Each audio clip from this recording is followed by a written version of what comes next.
la bolilla 3 habla sobre los socios y los terceros. Para dar un concepto de socio o de estado de socio, mejor dicho, lo primero que tenemos que... Un socio es un miembro de la sociedad que adquiere esa calidad de tal, ¿verdad? No hay un derecho a ser socio, sino que básicamente ser socio de una sociedad implica tener un determinado estatus jurídico. El estado de socio implica una posición jurídica de una persona en relación a la sociedad. El socio puede ser una persona física o una persona jurídica, ¿verdad? Esa posición, ese estado jurídico de socio, le otorga al socio derechos y obligaciones, que las vamos a clasificar a esos derechos y esas obligaciones de acuerdo a su contenido en patrimoniales y políticos o parapolíticos. Ahora vamos a estudiar cada uno de esos derechos. Primero los vamos a enunciar y después lo vamos a estudiar con mayor detenimiento, sin perjuicio de que a lo largo de toda la materia y de ir estudiando diversos tipos societarios, sobre todo en las sociedades en donde el organicismo es más completo, como las SRL y las sociedades anónimas, vamos a ahondar en estos conceptos que estamos hablando ahora. Enumeramos los derechos patrimoniales. Derecho a transferir la calidad de socio. Derecho a obtener utilidades, el llamado derecho al dividendo. Ya lo vamos a dividir bien, vamos a señalar un poco en qué consiste el derecho al dividendo. Derecho a conocer y apreciar la realidad de los aportes. Derecho a suscripción preferente y derecho de acrecer. Derecho a la cuota de liquidación. Eso vendrían a ser los derechos patrimoniales. Dentro de las obligaciones patrimoniales del socio va a estar la obligación de hacer aportes y de soportar las pérdidas.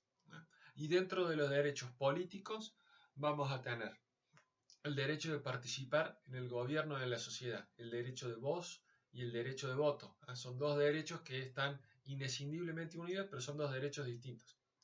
El derecho de información, el derecho de fiscalizar el funcionamiento de la sociedad. El derecho de información es un derecho instrumental, ya vamos a ver, que nos sirve para el resto de los demás derechos que uno quiere ejercer.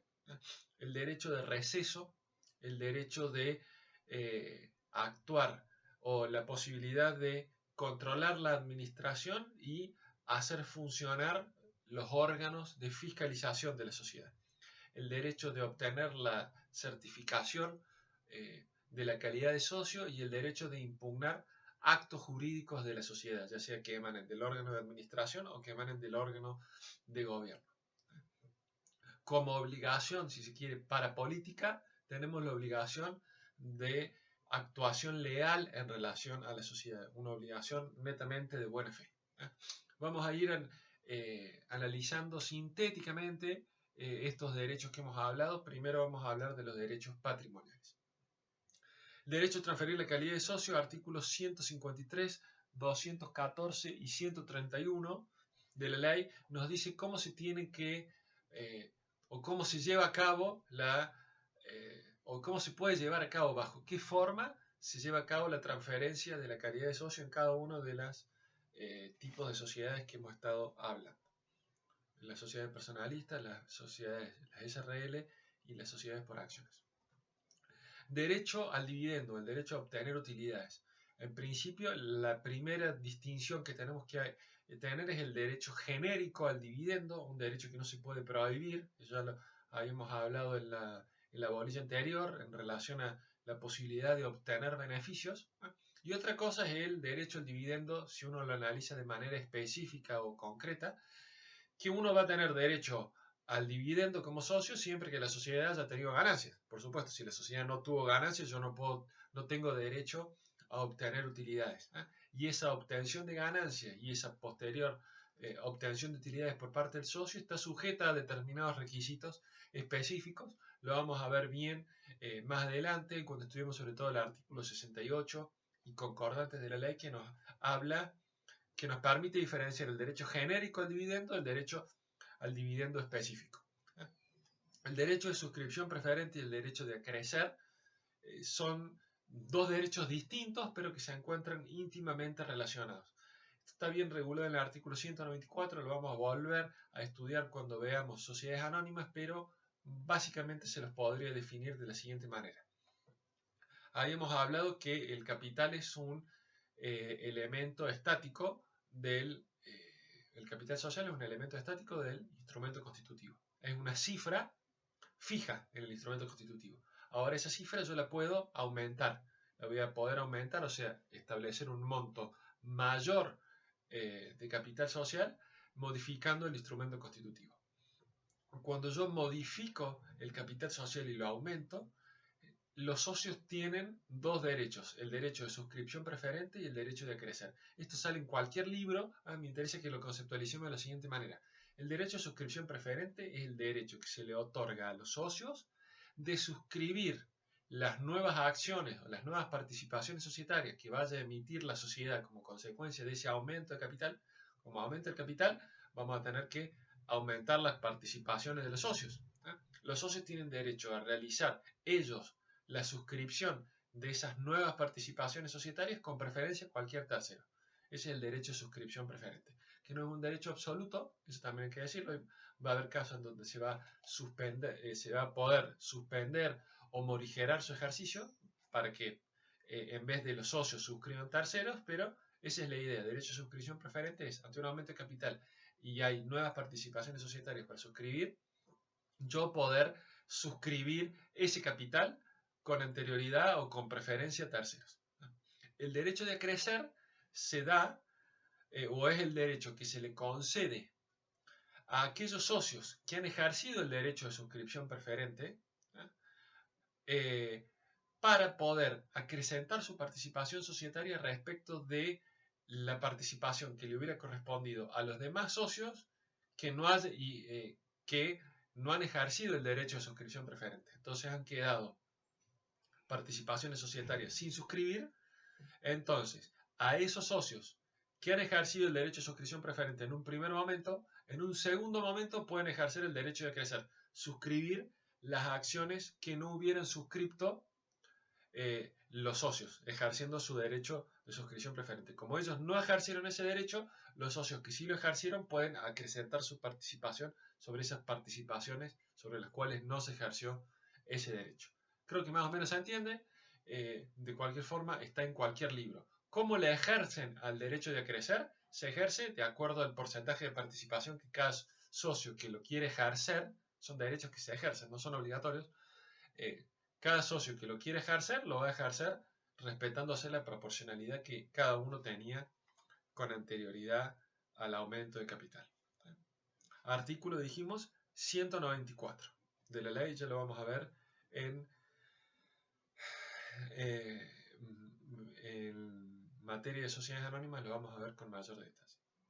El derecho a la cuota de liquidación, artículos 92 y 109, tanto cuando el socio ejerce el derecho a receso, que ya vamos a ver bien en detalle qué es, o cuando se produce la liquidación de la sociedad. Si hay algo, sobre todo en materia de liquidación, si hay un remanente, los socios tienen derecho a la cuota de liquidación. Eso en cuanto a los derechos patrimoniales. En cuanto a los derechos políticos, digamos, no lo estamos definiendo todos porque hay algunos que se definen por sí mismos. Hay otros que sí requieren alguna conceptualización mayor. El derecho de participación en la sociedad es un derecho. Nadie me puede obligar a participar en la sociedad, salvo cuando ejerzo algún cargo específico o se me ha obligado a realizar determinadas prestaciones. En ese caso sí se me puede obligar a participar en el funcionamiento de la sociedad, pero en principio habíamos dicho que la falta de affectio societatis no implica por sí ni que el socio deba apartarse, ni que la sociedad no funcione más, etcétera, etcétera. Ni que la sociedad se haya vuelto nula, nada. O sea, estamos hablando de un amplio espectro de libertad que las personas ejercen su derecho como mejor les parece. El derecho de voz y el derecho de voto. Son dos cosas distintas. El derecho de voto es la posibilidad de, ante una determinada cuestión que es sometida a una decisión, poder expresar la voluntad o no expresarla, en sentido afirmativo o negativo, o quedándome callado. Ese es el derecho de voto, dos palabras, ¿no? El derecho de voz es el derecho que tiene todo socio, sin importar la participación societaria. Acá todos los socios son iguales, sin importar la cantidad de acciones o de cuotas sociales o de parte de interés que tenga, no importa, cada socio puede expresar lo que desee respecto de el curso de los negocios sociales y es más, puede pedirle a los administradores que le rindan cuentas. Ya vamos a ver que cuando se consideran los estados contables y la gestión de los administradores al final de cada ejercicio, ese va a ser el momento. ¿Se acuerdan? Yo les había dicho antes que los administradores no eran mandatarios. La obligación de rendir cuentas es una obligación que tiene el mandatario respecto del mandante. Bueno, acá, entre comillas, la rendición de cuentas es la posibilidad que tienen los socios de reclamarle a los administradores y de ejercer su derecho de voz a los efectos de que los administradores le respondan las inquietudes que puedan tener los socios respecto del devenir de los negocios de la sociedad. El derecho de información está muy pobremente regulado en la ley, lamentablemente, porque es un derecho muy importante, artículo 55, el derecho de información. Un derecho instrumental. ¿Por qué decimos que es instrumental? Porque le permite al socio ejercer otros derechos, como el derecho de voz, como el derecho de voto, como el derecho de participar en el gobierno de la sociedad. Yo todos esos derechos los voy a poder ejercer de mejor manera si tengo información para poder hacerlo. El derecho de información es el derecho que tiene todo socio de no solo pedir a la sociedad que le muestren determinados bienes o determinados documentos o determinada información, sino también de requerir que los administradores de la sociedad le brinden determinada información y le emitan un juicio crítico. Un juicio crítico es: quiero que me responda tal pregunta dándome razones de tal y tal y tal cuestión.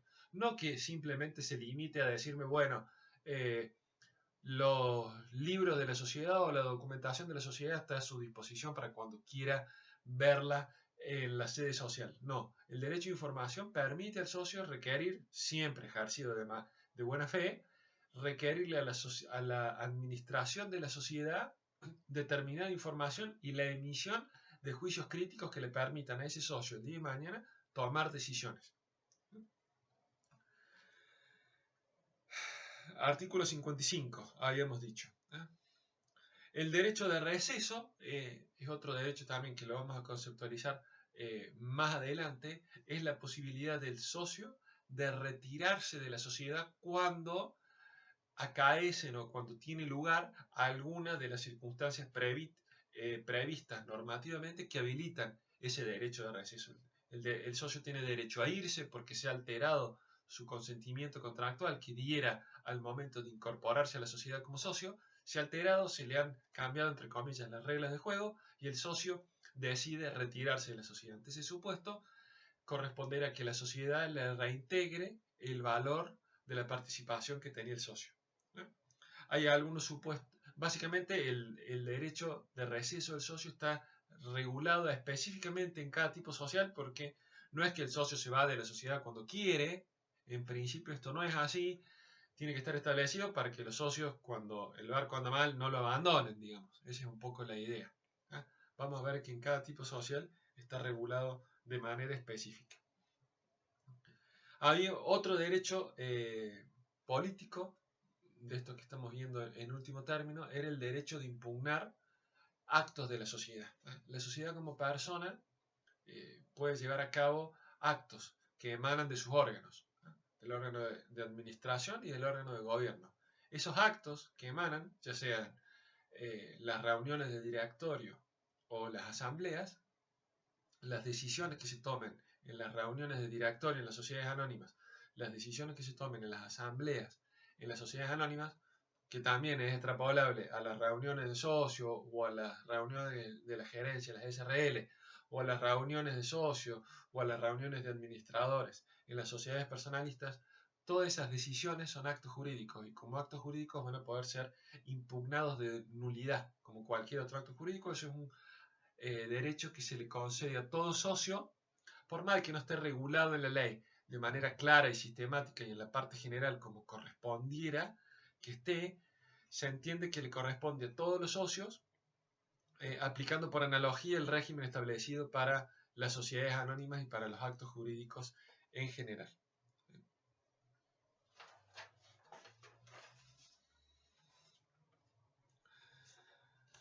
Vamos a hablar ahora de relaciones entre el socio y la sociedad, cómo se adquiere la calidad de socio y y qué son los aportes. El artículo 37 de la sociedad nos dice lo siguiente. El socio que no cumpla con el aporte en las condiciones convenidas incurre en mora por el mero vencimiento del plazo y debe resarcir los daños e intereses. Si no tuviera plazo fijado, el aporte es exigible desde la inscripción de la sociedad. La sociedad podrá excluirlo sin perjuicio de la reclamación judicial del afectado o exigirle el cumplimiento del aporte. En las sociedades por acciones se aplicará el artículo 193. Dijimos, el aporte el artículo 36 nos dice, los derechos y obligaciones de los socios empiezan desde la fecha fijada en el contrato de sociedad. Habíamos dicho que el aporte era la obligación patrimonial por excelencia que tiene el socio en relación a la sociedad. El socio debe realizar el aporte en relación a la sociedad y si el socio no cumple con esa obligación, la sociedad le puede reclamar el cumplimiento de ese aporte. A su vez, el socio está obligado a no dañar a la sociedad. Esto también lo habíamos visto cuando veíamos el artículo 54, primer párrafo y segundo párrafo, esa obligación de no dañar con su conducta el socio a la sociedad. A su vez, esa obligación de no dañar también tiene alguna recepción normativa específica en lo que hace a la obligación de lealtad que tiene el socio, específicamente los artículos 132 y 248 de la Ley de Sociedades podemos ver ejemplos específicos de cómo el socio no debe tener conflictos de interés con la sociedad o si los tiene, debe procurar siempre de no ocasionarle un daño a la sociedad. Si le ocasiona un daño a la sociedad, como dijimos, Teoría General de la Responsabilidad Civil, artículo 54, primero y segundo párrafo, puede la sociedad reclamarle daños y perjuicios a ese socio. Ese es un poco el vínculo entre socio y sociedad. Hemos visto la posición jurídica, los derechos, las obligaciones y las relaciones que se dan entre el socio y la sociedad. Son dos personas distintas, el socio es una persona, la sociedad es otra, el socio tiene su patrimonio, la sociedad tiene su patrimonio, cada uno se maneja a través de su propia conducta. ¿Cómo se adquiere la calidad de socio? La calidad de socio se puede adquirir de manera originaria, como hemos visto en el artículo 36. La manera originaria es formando parte del elenco de socios que constituyen la sociedad, los socios fundadores. Esa es la adquisición originaria de la calidad de socio. Las demás adquisiciones que se dan con posterioridad a eso son llamadas adquisiciones derivadas, que se pueden dar por actos intervivos o mortis causa. En relación a los actos intervivos por los cuales se adquiere la calidad de socio, tenemos que ir a cada tipo societario que nos va a regular cómo se transmite la calidad de socios por actos entrevivos. El artículo,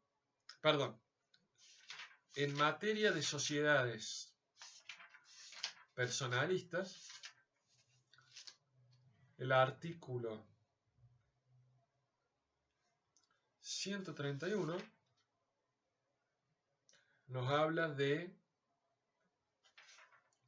la posibilidad de transferir la calidad de socio.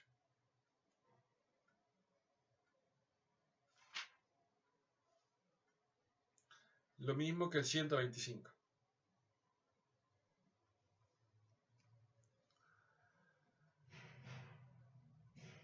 Se requiere la unanimidad de los socios. ¿Por qué? Porque importa la persona. En las sociedades personalistas, acuérdense que importa la persona. Entonces no es lo mismo yo que me forme parte de este elenco de socios que formamos la sociedad, que se incorpore fulanito tal, que yo no lo conozco, que creo que es un insolvente, creo que es una mala persona, desconfío de él por sus antecedentes comerciales, no quiero que sea socio. Es más, si lo quieren hacer socio, bueno, yo me voy. Bueno, de ahí como todos los socios en las sociedades personalistas van a poder vincularse con terceros en nombre de la sociedad, ya lo vamos a ver bien en detalle. La persona, el socio es importante, entonces se requiere a los efectos de que se incorpore un nuevo socio o que yo pueda transferir mi calidad de socio, que yo salga de la sociedad y que entre otro nuevo, bueno, a ese otro nuevo que va a entrar tienen que consentir esa incorporación el resto de los socios, porque importa la persona del socio. En materia de SRL, artículos 152 y 153 nos regulan el principio general en materia de SRL. ¿eh? La transferencia de la calidad de socio en las SRL es libre. ¿eh? Ahora bien, se puede limitar, pero no se puede prohibir. Las limitaciones que nos dan en las SRL ya lo vamos a estudiar en detalle en la bolilla de la SRL. Son sistemas o de preferencia frente a terceros o de una consulta previa antes de ofrecer la participación societaria de un tercero, o cualquier otro sistema que yo quiera establecer por vía de la autonomía y la voluntad. Entonces está establecido en el artículo 152 y 153, ya lo vamos a ver más en detalle. Lo importante es el principio. La transferencia es libre, se puede limitar pero no prohibir. En materia de sociedades anónimas, artículos 214 y 215, igual.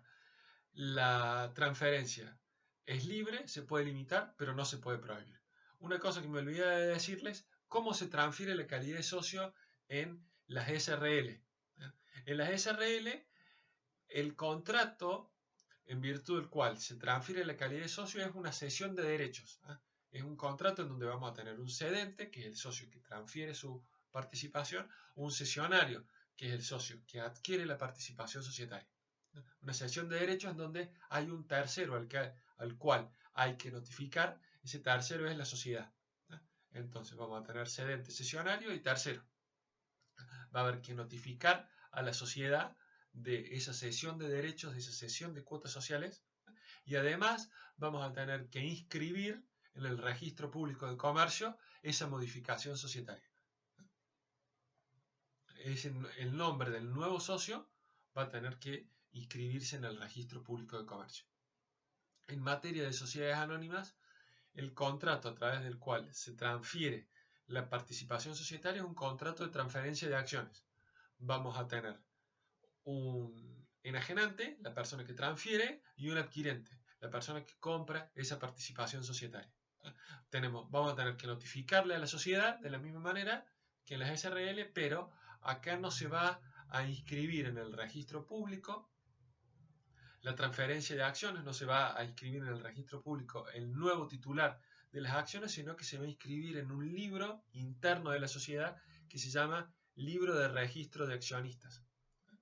Por eso la sociedad se llama sociedad anónima, porque no anónimamente en el registro público lo único que vamos a ver son el dato de los fundadores, de los socios fundadores. Del resto de los socios, salvo que yo pida ese libro, no están en el registro público. O sea, yo pude constituir una sociedad anónima y a los 2 segundos de haberla constituido, transferir la participación de socio y los socios actuales de la sociedad no se corresponden con los socios fundadores, los cuales están mencionados en el registro público, en el instrumento constitutivo que está inscrito, pero no necesariamente son los socios que ahora tiene la sociedad anónima. Eso únicamente yo voy a saber quiénes son cuando vea ese libro de registro de acciones. Eso en cuanto a cómo es la adquisición de la calidad de socio por actos intervivos. ¿Qué pasa con la calidad de socio y la muerte? Los herederos pasan a ser los herederos de un socio, pasan a formar parte de la sociedad o no. Al igual que en el caso anterior, vamos a tener que ir a ver cada uno de los tipos societarios. En materia de sociedades personalistas, le digo sociedades personalistas, sociedades colectivas, porque todo lo que se aplica en relación a las sociedades colectivas se aplica al resto de las sociedades personalistas. O sea que es utilizarlo en este aspecto como sinónimos. En las sociedades personalistas, el artículo 90, que lo vamos a leer para que quede leído, nos dice lo siguiente. En las sociedades colectivas en comandita simple, de capital e industria y en participación, la muerte de un socio resuelve parcialmente el contrato. En sociedades colectivas en comandita simple es lícito pactar que la sociedad continúe con sus herederos. Dicho pacto obliga a esto sin necesidad de un nuevo contrato, pero pueden ellos condicionar su incorporación a la transformación de su parte en comanditaria. ¿Cuál es el principio general del artículo 90? La muerte de un socio resuelve parcialmente el contrato. Los herederos no se incorporan. Esa es la regla fundamental. ¿Por qué? Como dijimos, interesa a la persona el socio. Yo me asocié con fulano, no con los hijos de fulano que son sus herederos. Muchas veces hay un padre que es un buen comerciante y hay unos hijos que no son buenos comerciantes porque vivieron siempre del padre, o porque no tienen la visión del padre, o porque no están en el negocio, no les interesa, bueno, no quiero yo que se incorporen como socios. Entonces, salvo pacto en contrario, nos dice el artículo 90, los herederos no se incorporan. Ese es el principio general. En materia de SRL, nos vamos al artículo 155. La regla es la contraria al artículo 90. Esto es, en principio, los herederos se incorporan. El problema que puede existir en las SRL es que haya en el instrumento constitutivo algunas cláusulas que digan, bueno, cuando se incorpora un heredero, ese heredero va a tener limitación para transferir la participación societaria. O los socios tienen, en general, limitaciones para transferir la participación societaria. Y ahí estamos con un problema porque una persona que no formó parte de un contrato social se incorpora a una sociedad en donde se le impide ejercer el derecho de decir, bueno, yo no quiero ser socio obligatorio de esta sociedad, quiero vender mis participaciones societarias, pero según esta cláusula del contrato, me obliga a primero pedirle permiso a la sociedad o informarle el precio a la sociedad en el cual el precio que quiero usar para transferir mis acciones. Cláusulas limitativas de la transferencia, lo que habíamos hablado con anterioridad. Bueno, el artículo 155 nos dice lo siguiente al respecto. Si el contrato previera la incorporación de los herederos del socio, el pacto será obligatorio para estos y para los socios. Su incorporación se hará efectiva cuando acrediten su calidad y en el interín actuará en su representación el administrador de la sucesión. Las limitaciones a la transmisibilidad de las cuotas serán, en estos casos, inoponibles a las cesiones que los herederos realicen dentro de los 3 meses de su incorporación, pero la sociedad o los socios podrán ejercer opción de compra por el mismo precio dentro de los 15 días de haberse comunicado a la gerencia el propósito de ceder, la que deberá ponerlo en conocimiento de los socios en forma inmediata y por medio fehaciente. Como vemos, se presentan básicamente 4 escenarios. La posibilidad, como nos dice la primera parte del artículo 55, de que el contrato prevea o no prevea la incorporación de los socios. Perdón, de los herederos del socio. Y a su vez, si se ha previsto o si no se ha previsto, vamos a tener en cada una de esas dos posibilidades la posibilidad de que haya cláusulas limitativas o la posibilidad de que no haya cláusulas limitativas. Si no hay cláusulas limitativas, no hay problema. El gran problema se va a dar cuando hay cláusulas. Primero, hay un problema que se va a dar que es esto de los supuestos en donde se prevé que los socios se incorporan y la idea de que esto sea obligatorio para los socios. Ahí hay toda una discusión doctrinaria diciendo yo no quiero ser socio, no me pueden obligar a mí un contrato los contratos no pueden perjudicar a terceros, en la regla general en materia contractual. No puede un contrato obligarme a ser socio. Esa es una primera discusión. La mencionemos nomás, para que lo tengamos presente. La otra discusión es qué pasa con las cláusulas limitativas de la responsabilidad, de la transmisibilidad. La ley resuelve esto diciendo, bueno, si se previó la calidad, la incorporación de los herederos, esas cláusulas limitativas las vamos a dejar sin efecto durante 3 meses. El drama sería si uno lee muy en detalle el 155, ¿qué pasa si no se prevé la incorporación de los socios?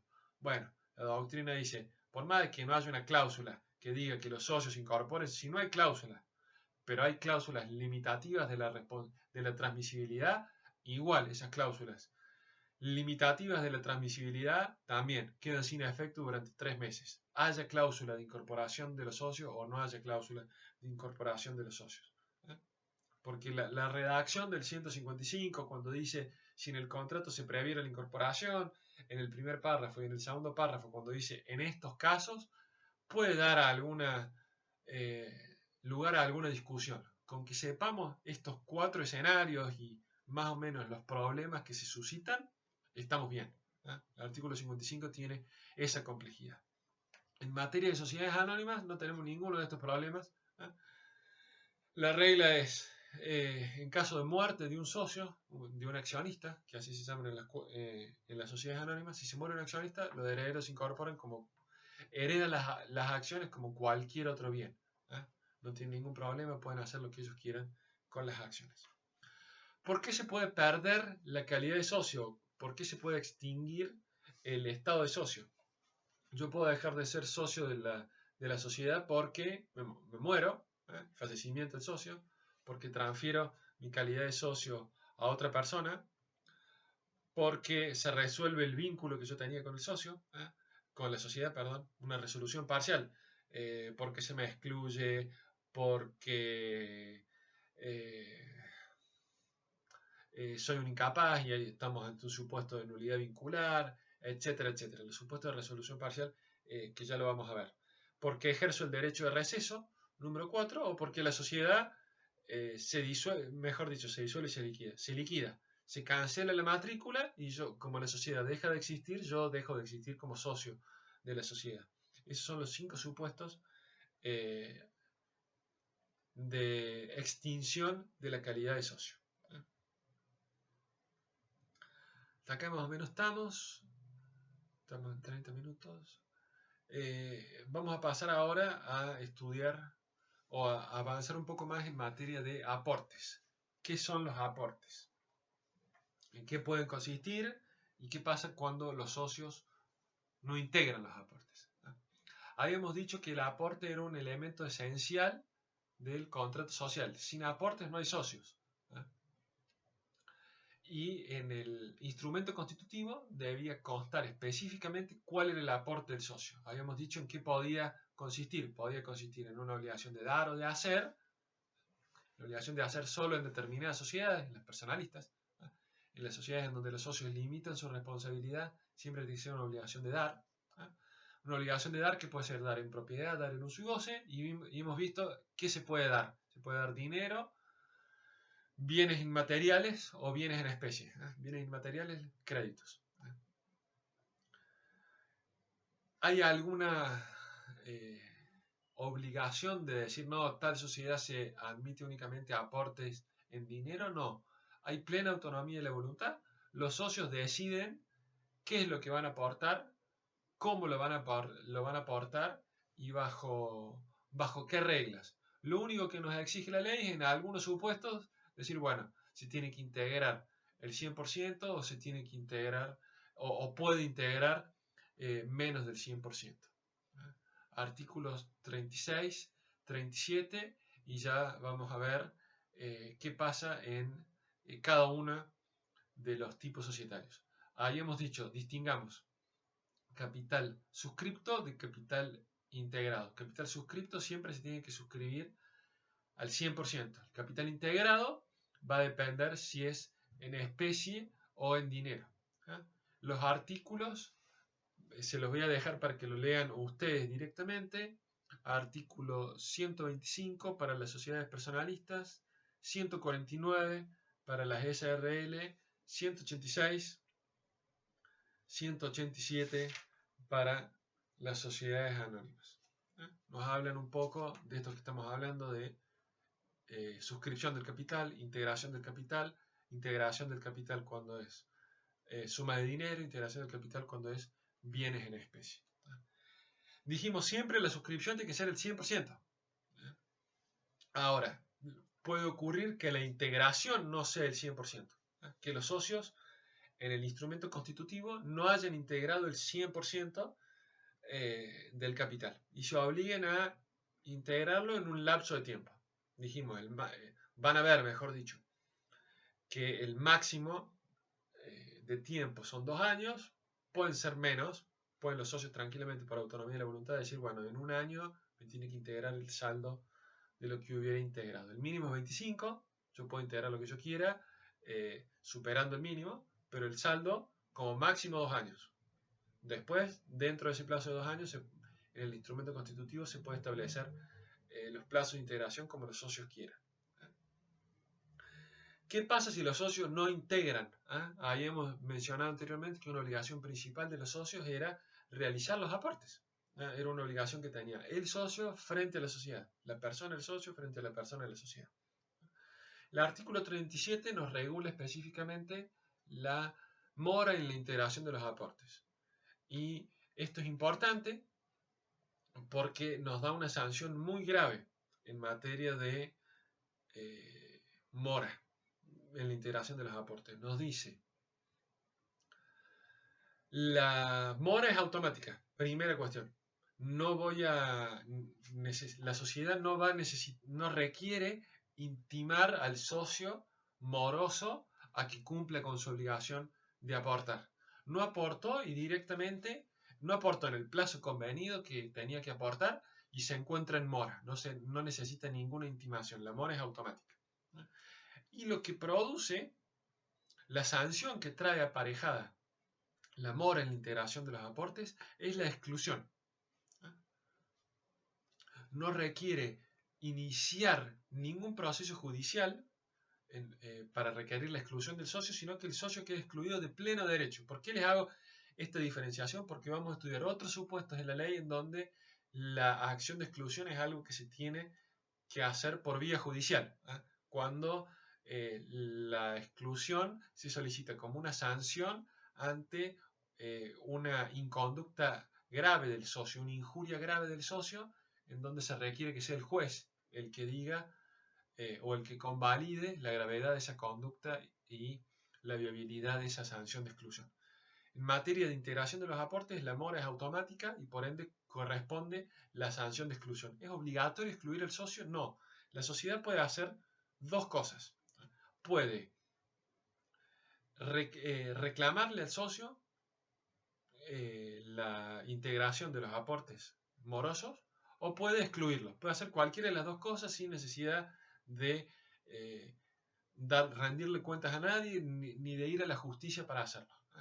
Y además puede reclamarle daños y perjuicios como consecuencia de la demora. Le puede iniciar un reclamo para que integre los aportes diciendo además por toda la demora te voy a reclamar daños y perjuicios. Esa es una opción. Y otra opción es te excluí directamente y te pido daños y perjuicios. Cualquiera de esas cuestiones se puede hacer. Solo se va a requerir una decisión del órgano de gobierno y no va a hacer falta ninguna acción judicial para excluir al socio. Lo excluimos de pleno derecho. En materia de sociedades anónimas, el artículo 37 que estamos leyendo nos lleva a los artículos 192 y 193 que vale la pena leerlos. Nos dice 192. Mora en el ejercicio de los derechos. La mora en la integración se produce conforme al artículo 37, esto es mora automática. Y suspende automáticamente el ejercicio de los derechos inherentes a las acciones en mora. 193. El estatuto podrá, les digo podrá porque es una facultad, podrá disponer que los derechos de suscripción correspondientes a las acciones en mora sean vendidos en remate público o por medio de un agente de bolsa si se tratare de acciones cotizables. Son de cuenta del suscriptor moroso los gastos de remate y los intereses moratorios sin perjuicio de su responsabilidad por los daños. También podrá establecer que se producirá la caducidad de los derechos. En este caso, la sanción producirá sus efectos previa intimación e integrar en un plazo no mayor de 30 días con pérdida de las sumas abonadas. Sin perjuicio de ello, la sociedad podrá optar por el cumplimiento del contrato de suscripción. En materia de sociedades anónimas es mucho más amplio las posibilidades que se ofrecen a la sociedad. ¿Qué es lo importante tener en cuenta en materia de sociedades anónimas? Como las participaciones son representables en acciones, se representan en acciones la participación societaria, la ley me permite decir, bueno, usted integró hasta el 50%, bueno, si usted había suscribido 100 acciones, usted ha integrado hasta 50 acciones. Entonces usted va a ser socio por 50 acciones.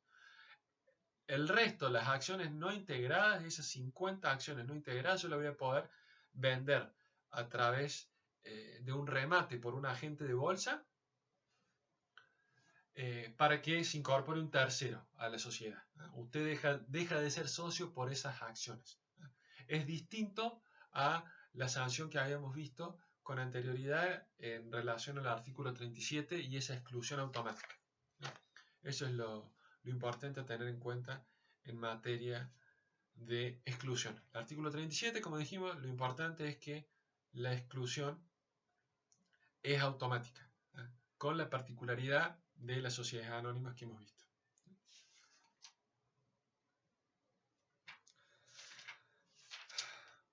Siguiendo con lo que son los aportes. Desde el artículo 38 hasta el artículo 53, del artículo 38 hasta el artículo 53, no los vamos a leer a todos, vamos a leer a algunos, pero en la sociedad, les pido que a ustedes los lean cuando estén estudiando, de cualquier forma, en cualquier libro sale. En todos esos artículos se regulan cuestiones vinculadas con los aportes de los socios en relación a la sociedad. El artículo 38 nos dice los aportes pueden consistir en obligaciones de dar o de hacer, lo que hemos dicho con anterioridad, salvo para los tipos de sociedad en los que se exige que consistan en obligaciones de dar. Forma del aporte, nos dice el 38. El cumplimiento del aporte deberá ajustarse a los requisitos dispuestos por las leyes de acuerdo a la distinta naturaleza de los bienes. Y hasta ahí leemos. ¿Por qué nos habla de la diferencia entre obligaciones de dar y de hacer? Y nos dice, en algunas sociedades no se permiten las obligaciones de hacer como aporte. Va a haber sociedades, sobre todo aquellas sociedades, esto yo creo que lo dijimos, pero vale la pena repetirlo. Aquellas sociedades en donde los socios limitan, vamos a tener, también, rebobinando un poco, vamos a tener sociedades que se van a caracterizar porque los socios con su patrimonio personal como socio van a responder de manera solidaria con la sociedad por las deudas de la sociedad. O sea, la sociedad tiene sus acreedores y los acreedores de la sociedad van a poder reclamarle las obligaciones de la sociedad a la sociedad y a los socios. Esas son aquellas sociedades en donde los socios tienen responsabilidad ilimitada, así se llaman. Son, clásico ejemplo, las sociedades personalistas. Las sociedades, las SRL y las sociedades por acciones se caracterizan porque los socios tienen responsabilidad limitada. Esto es, los socios con su patrimonio personal no responden por las deudas u obligaciones de la sociedad. La sociedad se vincula con terceros, tiene responsabilidades y obligaciones frente a terceros. Los terceros solo van a poder reclamarle a la sociedad y agredir el patrimonio personal de la sociedad. Los terceros no van a poder en esos casos agredir el patrimonio de los socios, en las SRL y en las sociedades anónimas. Los socios realizaron un aporte y ellos limitan su responsabilidad a eso. No responden los socios por las deudas de la sociedad. ¿A qué viene todo este cuento? A que las obligaciones de dar, mejor dicho, en las SRL y en las sociedades anónimas solo se permiten como aportes obligaciones de dar. Se pueden dar suma de dinero, bienes intangibles o bienes en especie, pero no se pueden dar como aportes para que formen parte del capital social obligaciones de hacer. ¿Por qué? Porque la idea es que el capital social en ese tipo de sociedades admita su ejecución forzosa. Las obligaciones que pueda realizar, que puedan reclamarle a la sociedad sean de ejecución forzosa. Esto significa eventualmente que se puedan resultar en una condena monetaria. Y si son obligaciones de hacer lo que los socios aportan, no podría darse esa ejecución forzosa en materia de obligaciones de hacer. Para lo único que se podrían aportar en las SRL, en las sociedades anónimas, obligaciones de hacer, pero únicamente bajo la forma de prestaciones accesorias. Artículo 50, los remito a eso. Son prestaciones que los socios se obligan a realizar, pero en principio no forman parte del capital en ese tipo de sociedades, en las SRL y en las SA. En las sociedades personalistas sí se pueden aportar obligaciones de hacer. Artículo 38 nos habla de la forma de los aportes. Los aportes se tienen que entregar a la sociedad de la misma manera que se entregarían a un tercero. Si es un cheque, por ejemplo, y el cheque se transmite por endoso, yo se lo tengo que endosar como socio al momento de constituir la sociedad, en vez de se lo voy a endosar a sociedad tal, sociedad personalista, sociedad SRL o sociedad anónima en formación, ese va a ser el nombre del endosatario, a nombre de quién yo voy a endosar el bien. Lo mismo si, bueno, la transferencia dineraria no hace falta, directamente con la tradición, yo le transferí ese dinero, con una transferencia bancaria le transferí ese dinero en una cuenta que se haya armado específicamente para que la sociedad pueda recibir esa suma de dinero. Esa sería la forma de transferir dinero. Transferir dinero, transferir bienes intangibles, lo mismo un crédito, una marca, un contrato celebrado entre el socio y la sociedad de información, representada en ese caso por quienes en el instrumento constitutivo hayan aparecido como sus representantes, quienes se van a encargar de llevar a cabo esos actos necesarios para la constitución del objeto social, la constitución de la sociedad, recibir los aportes de los socios. Un tema que se va a dar va a ser con los aportes en especie. ¿Qué pasa si yo, por ejemplo, quiero constituir una sociedad aportando un campo, aportando un vehículo, una maquinaria, un conjunto de maquinarias? ¿Se puede aportar todo eso como aporte a una sociedad? Sí, van a requerir, es el típico caso de los aportes en especie. ¿Cuál va a ser la forma para eso? Bueno, acá vamos a entrar en una pequeña discusión. Nos dice el artículo 38, tercer párrafo, o sea, la parte final del artículo 38 nos dice: cuando para la transferencia del aporte se requiera la inscripción en un registro, esta se hará preventivamente a nombre de la sociedad en formación. Los bienes que yo le puedo transferir a una sociedad pueden ser bienes registrables o no registrables. Un bien inmueble es un bien registrable, un automóvil es un bien registrable, un conjunto de maquinarias no es un bien registrable en principio, una máquina, unos muebles, etcétera, no son bienes registrables. Entonces, con la simple tradición, yo lo podría transferir a la sociedad con un recibo, no habría ningún problema. El gran problema se va a dar cuando tiene que hacerse alguna transferencia registral. ¿A quién se lo transfiere y en qué carácter se lo transfiere?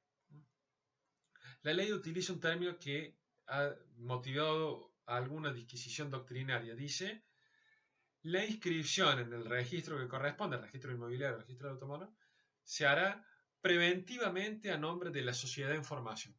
Inscripción preventiva, eso es lo que nos dice el artículo 38. Y eso genera toda una discusión. Los autores se preguntan: ¿estamos ante una anotación preventiva o ante una inscripción provisoria? Esas son las dos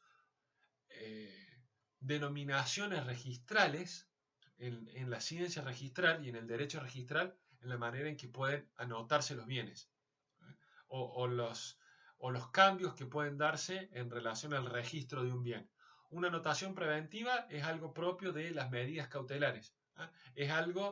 Es una situación que se anota de manera preventiva en relación a un determinado bien. La inscripción provisoria, por el contrario, implica una modificación en la condición de un determinado bien de manera provisoria, sujeta a volverse definitiva por el transcurso del tiempo. La discusión es la inscripción preventiva, que mezcla las dos cosas. Este término que utiliza la ley de sociedades, ¿es una anotación preventiva o una inscripción provisoria? ¿Cuál es la diferencia? Ustedes podrán pensar: ¿por qué estamos tan sonsos en quedarnos en este tema? No es un tema menor. Una anotación preventiva, por ejemplo, un embargo, los embargos se anotan preventivamente, todas las medidas cautelares se anotan preventivamente. ¿Qué implica? Implica que el bien que recibe una anotación preventiva no sale del patrimonio del enajenante. Entonces, no va a producirse con una anotación preventiva una transferencia de patrimonio del transmitente hacia el adquirente. Distinto pasa con la inscripción provisoria, en donde esa mutación dominial sí se produce. No es un tema menor, porque ese socio que transfiere o que quiere transferir como aporte esos bienes a la sociedad puede tener acreedores, que estén esos acreedores buscándole los bienes a ese socio para embargárselo. Y el socio agarra y dice: no, bueno, me voy a, entre comillas, constituir una sociedad para sacar este bien de la agresión, de la posible agresión de esos acreedores. Entonces, lo voy a poner a nombre de una sociedad. Algo común que seguramente pueden haber escuchado en la práctica. Bueno, Si estamos ante una anotación, no es lo mismo que estemos ante una anotación preventiva que ante una inscripción provisoria. La ley entiende, mejor dicho, la ley no. La ley habla de inscripción preventiva, mezcla las dos cosas. Los autores, la gran mayoría de los autores entienden que estamos ante una inscripción provisoria, en el sentido que se produce una transferencia dominial, por supuesto, no se avala el fraude, pero estamos ante una efectiva transmisión dominial, no ante una anotación preventiva, un embargo que a los 5 años caduca, por ejemplo. La inscripción provisoria, en principio, puede convertirse en definitiva si la sociedad así lo establece. En principio, entonces, recapitulando, los aportes en especie de bienes registrables van a implicar que el socio aportante efectúe un acto de disposición a favor de la sociedad en formación y que en el registro correspondiente ese bien se anote, nos va a decir la ley, como una inscripción preventiva, pero va a revestir la forma registral de una inscripción provisoria, sujeta que después la sociedad se termine constituyendo de manera regular. En ese supuesto, el bien ya va a estar a nombre de la sociedad anónima o de la SRL o de la sociedad colectiva de que se trate de manera ya definitiva.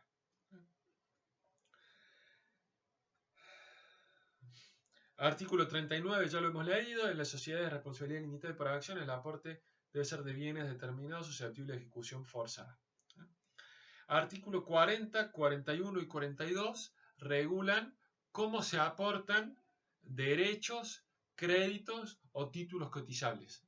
Así como le podemos transferir un crédito o un derecho a un tercero, yo puedo hacer una sociedad, dijimos, con un cheque, yo puedo hacer una sociedad con un crédito litigioso, con lo que vaya a cobrar en una sentencia, lo voy a tener que evaluar, por supuesto, pero a ese bien intangible yo con eso podría constituir una sociedad. De la misma manera que puedo ceder derechos litigiosos, puedo constituir una sociedad con derechos litigiosos.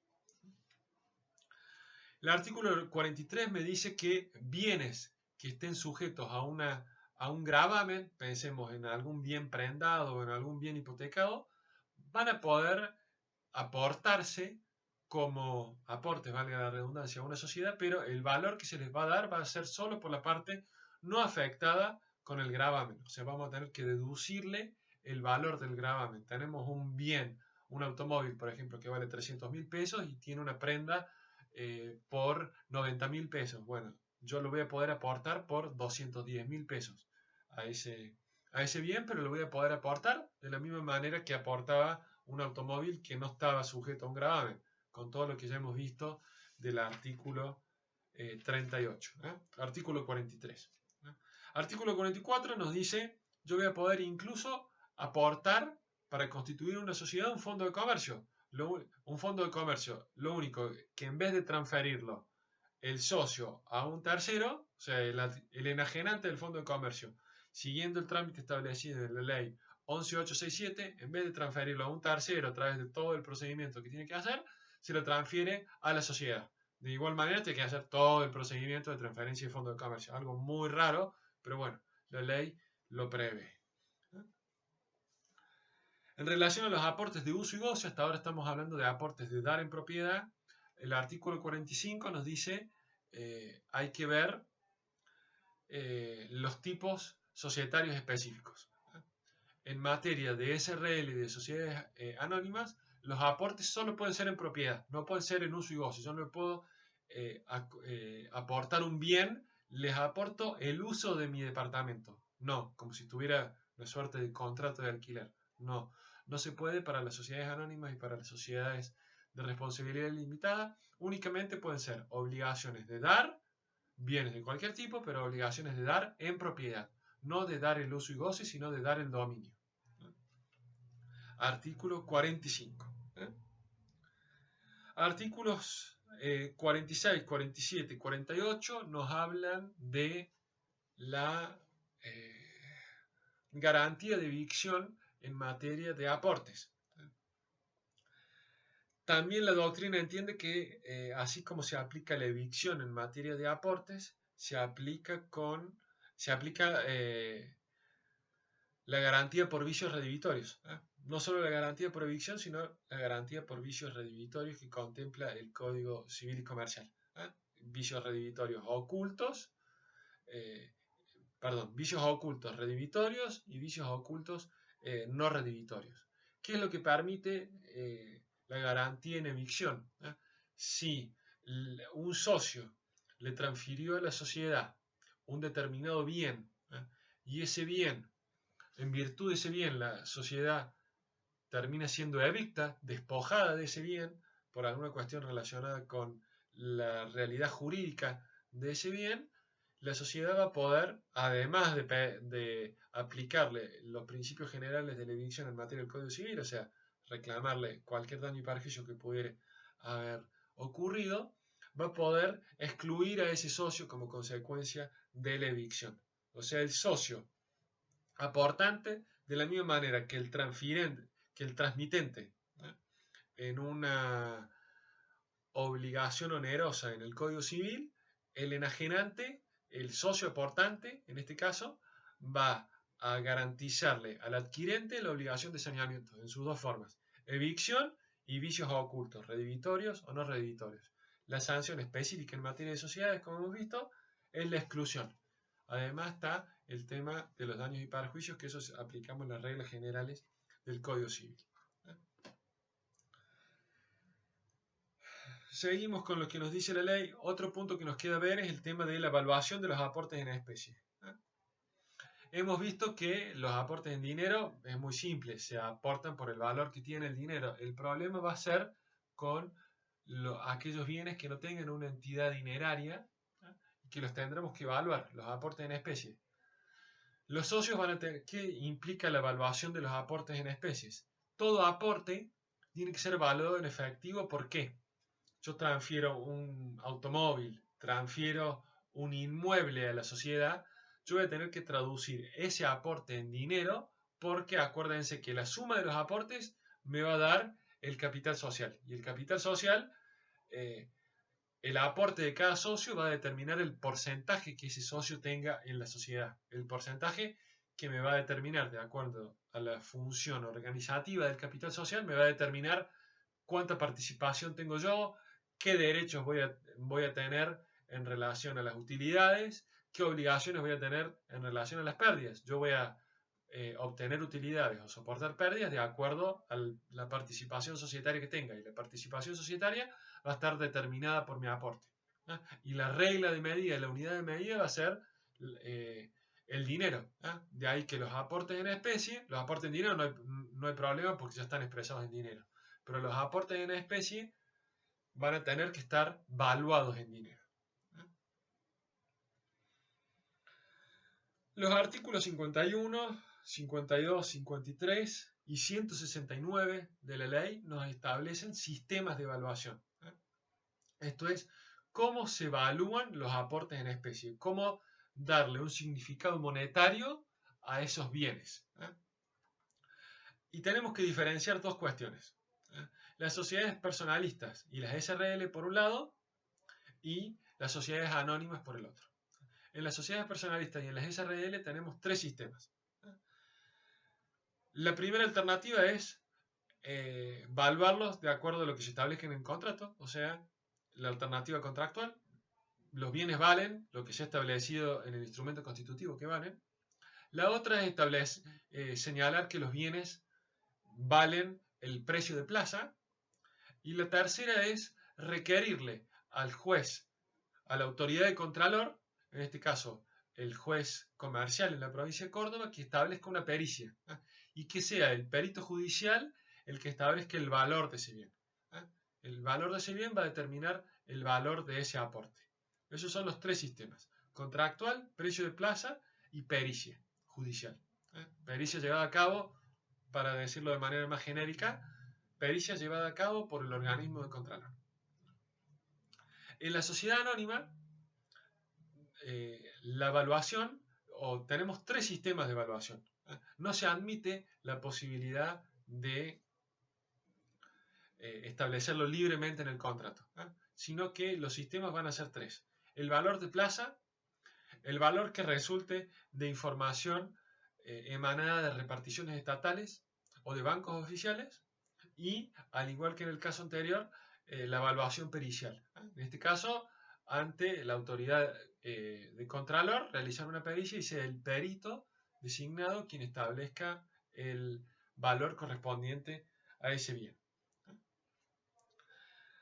La evaluación que se le da a los aportes puede ser impugnada por los socios. En el único supuesto en donde no va a poder ser impugnada es cuando haya existido una pericia judicial. Esto claramente no nos vamos a detener en el artículo para no hacer tampoco tan larga esta bolilla, pero el artículo 52 nos permite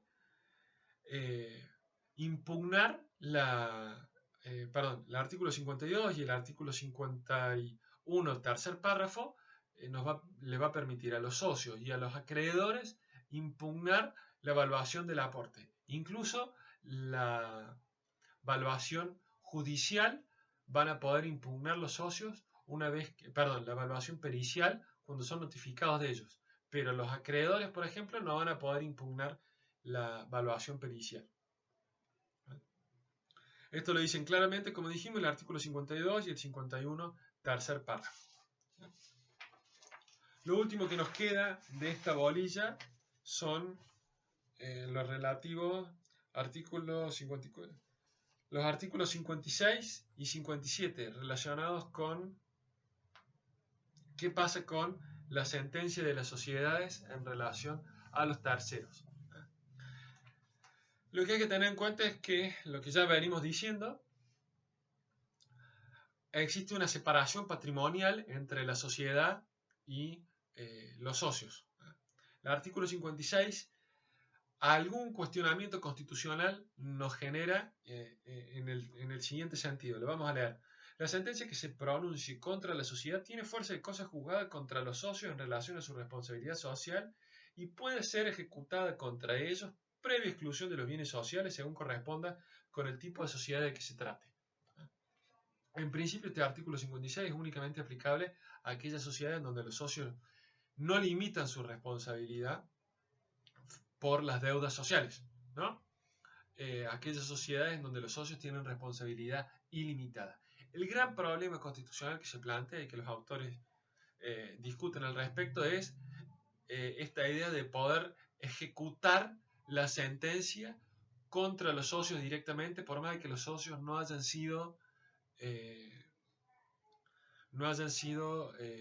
hayan formado parte del pleito judicial.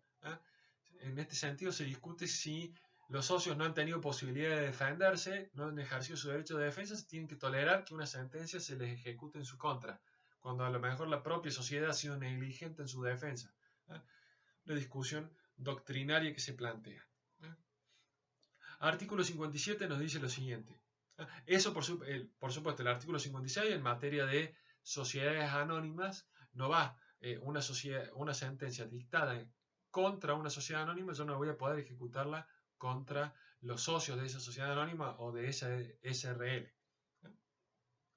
Artículo 57 nos dice, los acreedores del socio no pueden hacer vender la parte de interés, solo puede cobrarse sobre las utilidades y la cuota de liquidación. La sociedad no puede ser prorrogada si no se satisface al acreedor particular embargante. En las sociedades de responsabilidad limitada y por acciones se pueden hacer vender las cuotas o acciones de propiedad del deudor con sujeción a las modalidades estipuladas. ¿Qué implica esto? Acá tenemos al revés, un acreedor del socio que le hizo un juicio al socio, le ganó el juicio y como el socio no le pagó, le quiere ejecutar bienes al socio. Y como no le encuentra una casa, no le encuentra un auto, le quiere ejecutar las participaciones que ese socio tiene en la sociedad. Como esas participaciones son en cierta manera de derechos, se los podría ejecutar. La ley nos dice lo siguiente. En materia de sociedades personalistas, no se pueden ejecutar las partes de interés. ¿Por qué? Porque dijimos que en las sociedades personalistas lo que interesa es la persona, el socio. Entonces pensemos lo siguiente, si yo le ejecuto la parte de interés, la saco a subasta, a esa parte de interés, va a haber una persona que en subasta compra esa parte de interés. al comprar esa parte de interés, estaría incorporando como socio. Y el elenco originario de socios vería a este comprador por subasta de la participación societaria y diría, che, ¿quién es esta persona? Entonces, sería una forma indirecta de burlar lo que habíamos visto en el artículo 90, de que se requiere la voluntad de los socios para que se incorporen terceros a la sociedad. Sería una forma oblicua de hacerlo y la ley trata de evitarlo. Es decir, no se le va a poder rematar la participación societaria al socio. Si un acreedor, si un tercero es acreedor de un socio de una sociedad personalista, se lo va a poder embargar, sí, pero no se lo va a poder ejecutar. Sí le podría cobrar, por ejemplo, las utilidades que vaya a cobrar ese socio, pero no, o sea, lo que ese socio le pueda cobrar a la sociedad de una manera oblicua, sí se podría subrogar ese acreedor y reclamarle a la sociedad que le pague, embargárselo a la sociedad, las utilidades que la sociedad le deba a ese socio, pero no le va a poder ejecutar la participación societaria. Distinto pasa en las SRL y en las sociedades anónimas, donde sí yo voy a poder sacar a remate cuotas sociales o acciones. Y en ese supuesto, el comprador en subasta, el adquirente en subasta, al pagar el precio que se establezca en la subasta, va a adquirir la calidad de socio. Va a ser una manera inter vivos en que adquiere la calidad de socio. La gran discusión es qué pasa si hubieran cláusulas limitativas de la incorporación de terceros en la SRL, por ejemplo, en relación a ese nuevo socio que se incorpora por haber comprado las cuotas sociales en una subasta. Bueno, discusión que se plantea, con que la sepamos, hasta ahí estamos. No nos vamos a detener más en eso. Lo último que nos queda para terminar esta bolilla son los conceptos de socio aparente, socio oculto y socio del socio, que los vamos a decir así por arriba, si bien la ley, el nuevo Código Civil, ha modificado la regulación que había en relación a la 19.550, por eso algunos libros pueden estar desactualizados. Sí me interesa que sepamos los conceptos nomás de lo que son socio oculto, socio aparente y socio del socio. Para dejarlos leídos, los artículos 34 y 35 dicen lo siguiente. El artículo 34 queda prohibida la actuación societaria del socio aparente o prestanombre y la del socio oculto. 35. La infracción de lo establecido en el artículo anterior hará al socio aparente o prestanombre y al socio oculto responsable en forma subsidiaria, solidaria e ilimitada de conformidad con lo establecido en el artículo 125 de la ley. Y la responsabilidad, digamos, en el caso de socio aparente o socio oculto en relación a los terceros. Responde como un socio de una sociedad colectiva. Es en principio lo que nos dice la ley. Me interesa que sepamos qué es el socio aparente, cómo conceptualizar la figura del socio aparente y cómo conceptualizar la figura del socio oculto. El socio aparente es aquella persona que no reúne los requisitos para ser calificado como socio, pero frente a terceros ostenta esa calidad de socio. Se hace llamar socio y la sociedad consiente que esa persona que no es socia se aparezca frente a terceros como si fuera socio. Tanto la sociedad como el socio aparente consienten esa situación. Por eso se llama la idea del prestanombre. Una persona que no reúne los requisitos para ser socio, pero frente a terceros aparece como si fuera socio. Y consienten esa apariencia frente a terceros, tanto la sociedad como ese socio, esa persona. Bueno, la ley nos dice, para proteger a los terceros, esa persona va a responder como un socio de una sociedad colectiva. Por más de que no sea socio, va a responder como si fuera socio de la sociedad en la manera en que responden los socios de una sociedad colectiva. En relación a los socios, ese socio que no es socio no tiene derecho a ser socio, valga las palabras. No tiene el derecho a reclamarle ni a repetirle a la sociedad nada de lo que hubiera realizado. Es un socio aparente, no es socio. Socio aparente no es socio. Se presenta frente a terceros como si fuera socio, pero no es socio. El socio oculto, por el contrario, es una persona que no aparece siendo socio, pero por las vinculaciones que tiene en la sociedad y por cómo, por el poder de decisión que tiene sobre la sociedad, debería aparecer en el elenco de socios y no lo hace, sino que aparecen sus testaferros. Es una situación que hay que probarla en la práctica, es más difícil, pero ese socio oculto es el socio que no está en los papeles, pero debería estar, por la vinculación que tiene con la sociedad. En el mismo caso que el socio aparente, si probamos la calidad de socio oculto, ese socio oculto va a responder frente a terceros como un socio de una sociedad colectiva. Puede tener que probar, por supuesto, un socio que está oculto, que no aparece, que es un socio no ostensible, pero que clandestinamente participa de la sociedad. Bueno, tendré que probar que en realidad los socios de la sociedad son los testaferros de un socio oculto. Pero si pruebo eso, ese socio oculto va a poder responder. Voy a poder hacer responsable frente a terceros a ese socio oculto, que debería estar como socio, pero no está. Están sus testaferros. La figura del socio no está en la nueva regulación de la ley. El socio es aquella persona con la cual un socio se vincula, es un tercero a la sociedad. Por más de que yo socio, haya convenido con un tercero que ese tercero va a participar de todos mis beneficios y yo le voy a dar el 100% de mis utilidades o él va a ser el acreedor al 50% de las utilidades que yo tenga, esa relación que yo tengo con ese tercero no hace que ese tercero sea socio.